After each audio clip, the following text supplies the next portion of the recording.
actually tinuod kayo ni. Tungod sa DDS, mamatay gid si Sir, not of natural causes. Honestly, pag naong niya as president, mogid to'y akong vision, no? Para niya bang matay siya, nga tigulang siya, kanang natulog lang siya sa Davao City, kanang bitaw, wala na siya sa muka. Because si PRRD, manggod walay kulang sa Pilipinas. Wala gid siya kulang sa Pilipinas.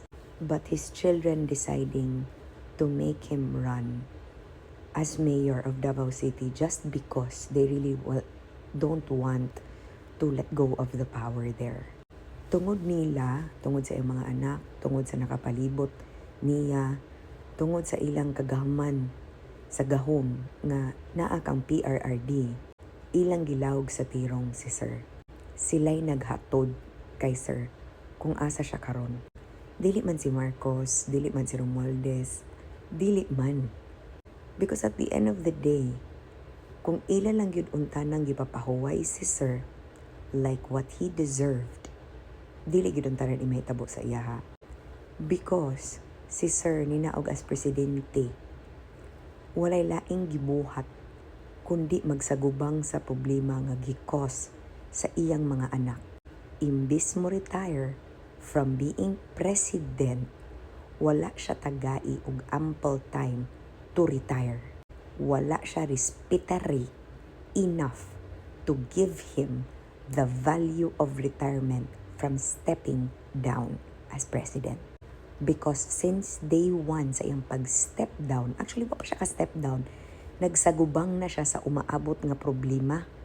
Maunang at the end of the day, dili gyud ko mo suporta because I know what was going on. Si Sir, of all people, manggod, I know this for a fact, na si Sir deserve mo pahuway. Although yes, dili siya gusto mo pahuway kay mo manggid pud tong iyang batasan kanang gusto siya ba nga active siya. Pero unta na active siya sa iyang mga apo. Active unta siya sa iyang pagmotor-motor o paglaag-laag. Active siya to enjoy his legacy that he built all his life. But karon, what did they do to him? He is now at The Hague. And he will not be released because of his children and because of the DDS. Maunang tinuod yun kaayon ni. Tinuod kay ni. Mutuog yun ko nga si Sir, dili yun siya malipayon ani. In a way, naka-feel ko nga gituyo siguro ni siya mga anak nga naitalagot niya for what he has done to their family. Gets po na nako. Pero kung dili magets ba nga gamiton gid nila si PRRD hantod sa iyang kamatayon nga mura bitaw gid siya unsa ka dakong kakuwang. Mura siya nay dakong kakuwangon ba to think sobra-sobra yang gihatag sa nasod. So mo nay akong point.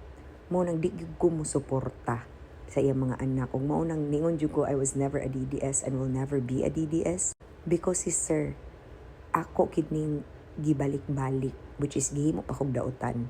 I believe that Sir deserves to rest. He deserves to live a long life. Nga nara siya sa Davao, nga bisitahonon ra siya. Diba? Dili nga himuon na lang siya karton. He doesn't deserve that. He does not deserve to be reduced into a karton. But who did that to him? His children, most of all, and his supporters. Yeah, the same people who caused his interim release to be rejected not once but many damn times. Kay daghan biya kaayo to og motions nga gi-reject, not just one. And the stated reasons for the rejection wasn't just him. It was predominantly because of his network, meaning his children, including his supporters. I am a supporter of PRRD, but I will never support what he has done after 2022. But I understand nga si Sir, ni try lang sad siya pagpamawi kang Sara. Gets gyud nako na because he is a good man. And dili mo change akong mind ana because he truly is a good man. He also is a trying father who would do whatever he can even if it already cost him his life. Because ana siya nga tipo nga tao. Bahalag siya'y madihado, basta lang yun maplastar iyang mga anak who do not deserve it. Believe me ha, kalma pa ko ani. I'm just simply telling the truth. Wake up. Wake up sa mga tao nga you say you love PRRD. But if you truly love him, you will not allow him to stay in The Hague. You will find it within yourselves to take accountability for your actions. Kamong mga DDS Duterte diehard supporters, dili kamo ang cause sa death ni PRRD. Sa iyang death, nga dili gyud mahimong honorable because sa inyo na ipit siya sa The Hague. Because ninyo ang iya unta ng chance, 'di ba? Nga makarest, namatay because you voted for him as mayor of Davao City even if, 'di ba? Even if he was not supposed to be working anymore. Dili ko kakasabot tatay ninyo pero kamo nga mga anak, 'di ba? You call him tatay. Ako man gud, I never referred to him as my tatay. 'Di ba? Kung tatay ninyo siya, ngano inyo siyang patrabahoon? Bisan unsa na siya katiguwang. Yes, ang iyang utok kanang bata pa, pero iyang lawas dili na. And yet you voted for him as mayor for what? To keep his children in power, not him. He does not need more power.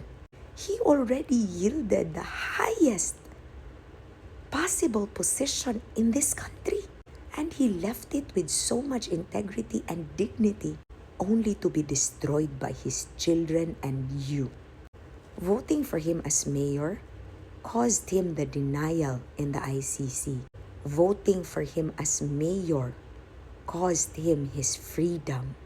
So inyo nang sala. And yes, deserve gyud mo pamistihon. Pamistihon. Deserve ninyo i-blame. Kay unta na, og nagbehave pa lang mong tanan, o gitagaan ninyo grespetar si Sir as your tatay, di unta siya mahimog karton karon. Di unta siya sindi-sindihag puting kandila bisan buhi pa. Dili unta siya i-reduce into a figure that is weak because in my mind, Sir will always be the man I met and saw and loved in 2023. Mumatoy last time nagkita ni. Kaning inyong pagdepict sa iya karon? Oh my God! Inyong pag-vote sa iyaha as mayor of Davao City? Sorry, Bish. You embarrassed yourselves. Because imagine that you voted for him even if he wasn't supposed to be working, only to elect his son in place. And mind you, kibalo mo ha? Kibalo mo that it was always going to be Baste as mayor. So, that's it.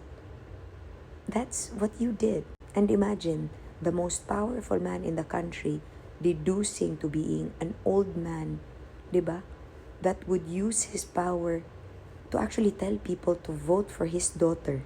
His daughter, the same one that will never, ever, ever, ever, ever measure up to him.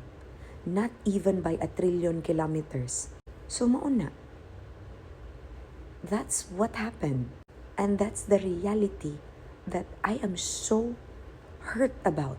That the man that I look up to and love is reduced to being in The Hague. Of course, he has to be accountable, and which he's always been accountable. But his children is not. His supporters even more so. So muna akong pasabot. Mauna. Well, mayon sila na siya'y kulto or kulto sila na. Pero ako, I loved him like I loved my grandfather. Pareha sila now. And I respect them both the same. Mora to. Ingat!